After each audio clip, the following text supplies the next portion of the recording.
பிரதமர் மோடியின் மலேசிய பயணம் இரு நாடுகளுக்கு இடையேயான பொருளாதார உறவை மேம்படுத்தும் என மலேசிய முன்னாள் சுகாதாரத்துறை அமைச்சர் டான்ஸ்ரீ டாக்டர் சுப்பிரமணியம் தெரிவித்துள்ளார். 8ஆம் தேதி 2 பிரதமர்களும் அரசாங்கத்தில் இருக்கக்கூடிய அமைச்சர்களும் ஒன்றாக கூடி நடத்தப்பட்ட கூட்டத்திலே பல முக்கியமான முடிவுகள் எடுக்கின்றன. குறிப்பாக இந்தியாவுக்கும் மலேசியாவுக்கும் இருக்கக்கூடிய பொருளாதார ஒப்பந்தத்தின் அடிப்படையிலே இன்னும் மேல வலுப்படுத்தக்கூடிய வகையில் பல முக்கியமான திட்டங்களை அறிவித்துள்ளார்கள். குறிப்பாக பொருளாதாரத்துறை, புதிய டிஜிட்டல் எக்கானமி, செயற்கை அறிவியல் வளர்ச்சி, செமிகண்டக்டர்ஸ் தொழிலே இருக்கக்கூடிய வளர்ச்சிகள், சைபர் செக்யூரிட்டி போன்ற துறைகளிலும்,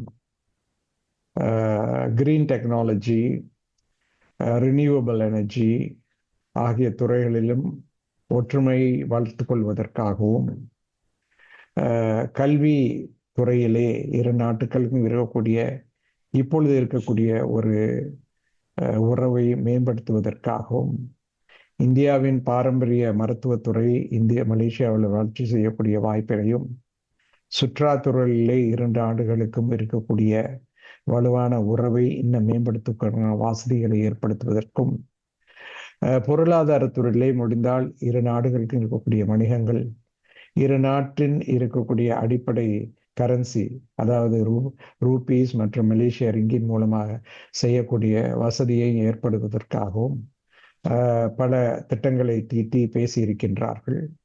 நிச்சயமாக இந்த திட்டங்கள் எல்லாம் முழுமை பெறக்கூடிய ஒரு நிலையில் மலேசியாவுக்கும் இந்தியாவுக்கும் இருக்கக்கூடிய உறவானது மேம்பாடு அடைந்து 2 நாடுகளுக்கும் இருக்கக்கூடிய மக்களுடைய பொதுவான பொருளாதார வளர்ச்சியையும் வாழ்க்கை தரத்தையும் உயர்த்த முடியும் என்ற நம்பிக்கை 2 நாடுகளுக்கும் இருக்கின்றது. 1,26,00,000 மனங்களை வென்ற தந்தி டிவி யூடியூப் சேனல், தவிர்க்க முடியாத தம்ப்நெயில்ஸ், கலக்கலான கான்டென்ட்ஸ்.